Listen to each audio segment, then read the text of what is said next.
Ladies and gentlemen, good morning. I am Jonathan and I head up strategic marketing consultancy Propero. Thank you, Lucy, for your candid insights into the way that client relationships are changing in the industry. And that's really the central theme of this conference today, isn't it? Change. But what does change mean? More importantly, what does it look like? Now, I'm not going to talk to you about how you need to change the way that you run your firm, whether you should be thinking about your overseas strategy, outsourcing your support functions, or how to embrace the latest AI technology. There's a range of different topics being covered here today, from Lucy's insights to discussions about firm structure, harnessing talent, preparing your firm for the challenges ahead. But what I'm going to cover in this session is pretty fundamental. I'm going to talk to you about what you need to be doing now in order to attract the clients you need to pay the bills of the firm of 2025. And talking of attracting clients, by their own admission, most law firms aren't even currently getting this right. PwC identified that despite most law firms being aware of the importance of marketing and business development, rather worryingly, 67% of law firm leaders consider their firm's marketing and BD as weak or only just adequate. And according to Wolters Kluwer, a staggering 63% of professional service firms are failing to monitor the return on their marketing investment. So there's that. That's a good start, but don't worry, it gets worse actually. Look, we've seen a huge amount of change in the industry and the world in even the last couple of years. Now, I'm not going to stargaze or hypothesize or make up doomsday predictions for the fun of it. This isn't some kind of maybe not scenario, nor should it be regarded as such. No, what I'm talking about is stuff that's already happened, is already happening, and is going to filter into the legal industry faster and harder than you think. And I'm going to prove it to you. I'm talking about tomorrow's client, the client of 2025. The client of tomorrow really is driving and will continue to drive a seismic shift in the industry. The way legal services are searched for, selected and consumed will continue to transform beyond all recognition. And most importantly, this is going to happen with or without you. So let me explain. Now, we already know that tomorrow's client is different. How do we know? Well, people far cleverer than you or I have been researching, monitoring and writing them up for decades. Who am I talking about? Well, I'm going to use this word sparingly, I promise. I'm talking about millennials. Now, when I started in business, the term millennials didn't exist. And when it first emerged, this is what millennials were. And this. But these folks are now in their mid-30s, and by 2025, they'll be in their mid-40s and beyond. So combine the change in these folks' desires with the change that they and others are ushering in, and you have that seismic shift that I talked about. They're already part of your junior workforce, and they're soon going to be your most important clients. And that's why my 3 non-negotiables for tomorrow's top firms are: 1. Accept the next generation of client. 2. Learn from the next generation. And 3. Build for the next generation of client. Okay, so let's take those 3 non-negotiables in turn then. 1. Accept the next generation of client. We all know that referrals, relationships and personal recommendations are key. As long as you don't mess up too bad, it's business as usual, right? Well, not anymore, and not in the future. Behaviour is shifting. And guess what? It's not just me that thinks this. You do too. PwC found that 86% of partners and functional heads in law firms cite changing client needs and changing client behaviours as the biggest threat to the business growth of their firms. And almost a fifth, 18%, cite it as extremely concerning. Now, for years you've been hearing about millennials in the workplace. what they want and what they don't want out of a job, what they need from you in order to give you the dedication that you want. But firms are failing to see that in the same way that employees are fundamentally changing, so too are clients. And it's true, lawyers aren't known for their willingness to adapt to change. I should know, I'm married to one. But you are going to have to if you want to ensure that you have the clients you need to support the firm of 2025. You know this already, that's why you're here. But how do you do it? That leads me on to my second non-negotiable. 2, learn from the next generation. And this is key. There's an overwhelming amount of information about what tomorrow's buyers of professional services are like. But for our clients and our audiences at Propero, we distill it down to 3 key things. First, tomorrow's client demands value for money more than ever before. Second, brand matters more than relationships. And thirdly, they expect to see you in the world they know and engage with. So, what do these mean for you and your firm, and what your firm fundamentally is in the marketplace? First then, value for money. What do we mean by that? Well, according to Forbes, 2/3 of tomorrow's clients will switch firms if they're offered a discount equivalent to 30% or more. Does that sound like loyalty to you? There's no loyalty for loyalty's sake anymore, which means they're less likely to commit to a one-size-fits-all advisor. They want specialists, and they're not going to be as loyal as your current clients. They're not going to be as loyal as today's clients. They're not going to pay your regular rates for the back office work. We've seen the rise of Riverview and others.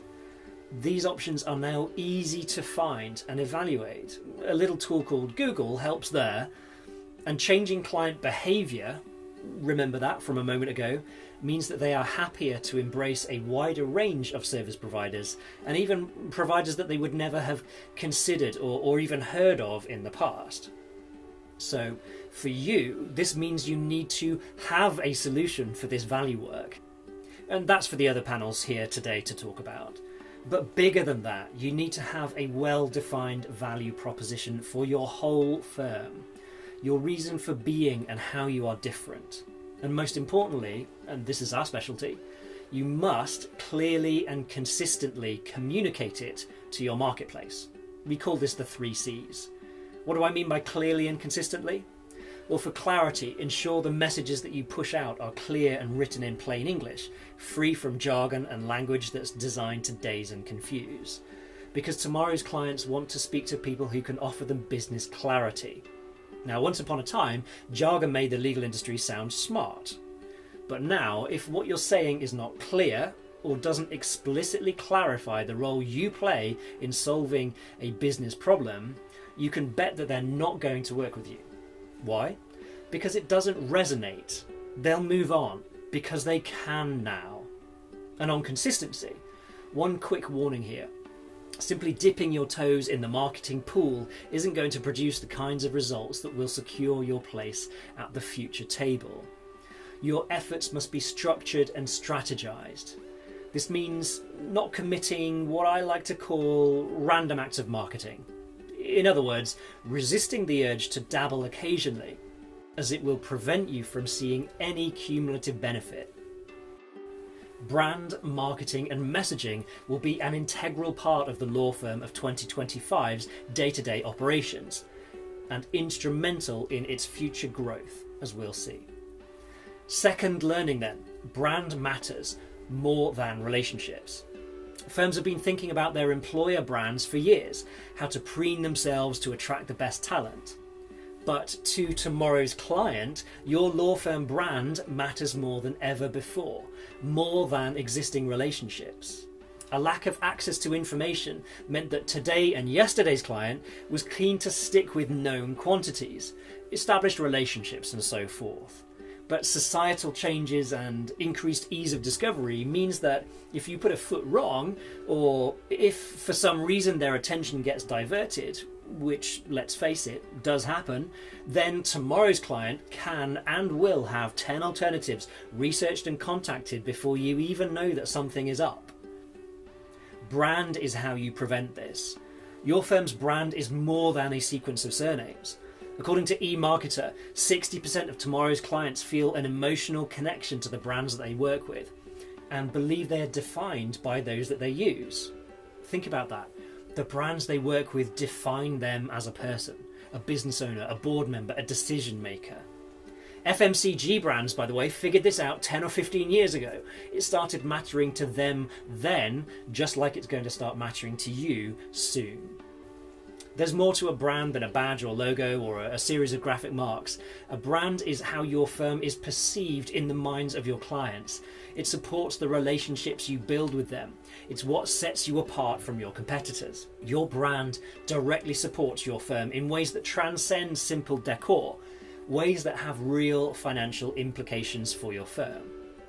In practice, this means branding not only has the potential to make it easier for you to enter new markets and retain top talent, it also works to keep you front of mind, which means being invited to pitch when the time is right, and to secure trust and help you build long-term relationships, which means becoming the preferred supplier for a greater percentage of your market. Think about brand another way. You'll soon be competing for clients' time, attention and money in the same way that you're currently competing for talent.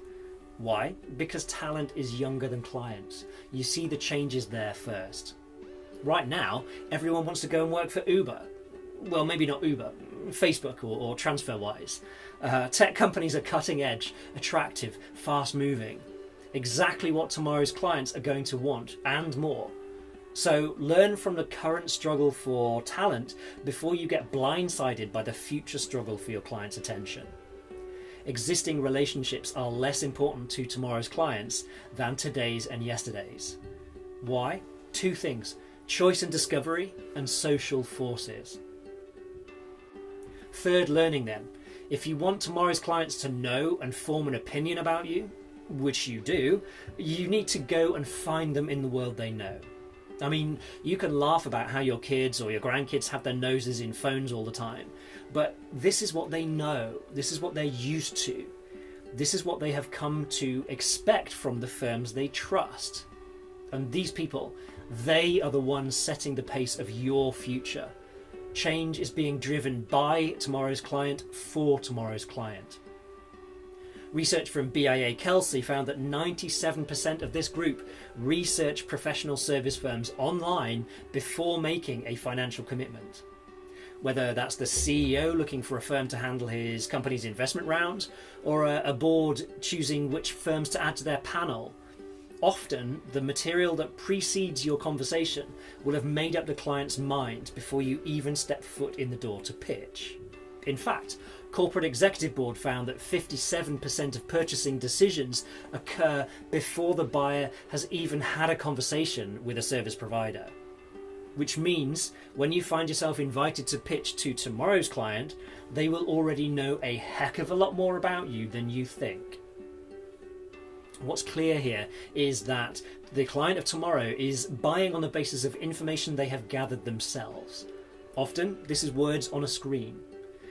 These guys get their information from different places to you and I, from the irreverence of Legal Cheek and Roll on Friday to the thought leadership pieces, deal announcements and department profiles on LinkedIn. LinkedIn is now a major source of information.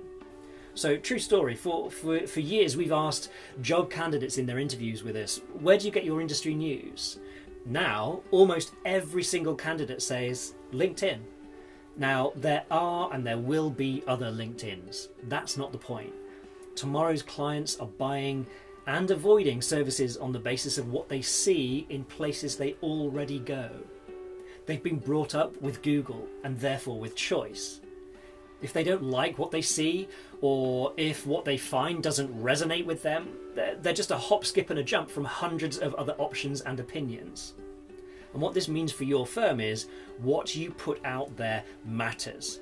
It matters more than it did in the past and more than you probably realise. I'm talking about things like case studies with firms like them on deals like theirs. Even better, deal data, what's market, what's trending, information you have that's interesting and valuable to your clients, not just news about what you've done and what you think. To reach tomorrow's clients, you need to be where they are, and you need to be saying the right things. So that brings us to the last of our 3 non-negotiables: build for the next generation of client. So you've accepted that change is coming, you've learnt what you need to do, now you need to apply it. Get your value proposition right, and then clearly and consistently communicate it. The 3 C's. Get your brand right, and then clearly and consistently communicate it. And then be in the places tomorrow's clients already are. And you know what you do there? You clearly and consistently communicate your value proposition and brand values. So, if you take away one thing from today, let it be the understanding that tomorrow's client is different in subtle but fundamental ways. The way you reach them and what you say to them must therefore change. They are less loyal and more informed. Honestly, this shouldn't be news to you. I've just provided the research to back up what you already know. Now, you're here today because the responsibility lies with you to create an employer and client-facing brand that's absolutely magnetic. Whether that means speaking the language of tomorrow's clients, or using the tools and places that they go to network and make connections and decisions. Step outside of your comfort zone to get ready for the clients and the buying processes of tomorrow. Because if you don't, someone else will. We know that A&O has a big focus on using tech to address non-specialist volume work, just like we talked about earlier. We know that AI is a big part of Mishcon's plans. What these firms and your firms need to be doing now is to ensure that the brand, messaging and marketing is clearly and consistently communicating this new value to the marketplace in the places today's and tomorrow's clients are looking for information. Ultimately, it will be the legal services providers adjusting and adapting to change, the change that we're talking about today. It will be those firms who will dominate the market in 2025 and beyond.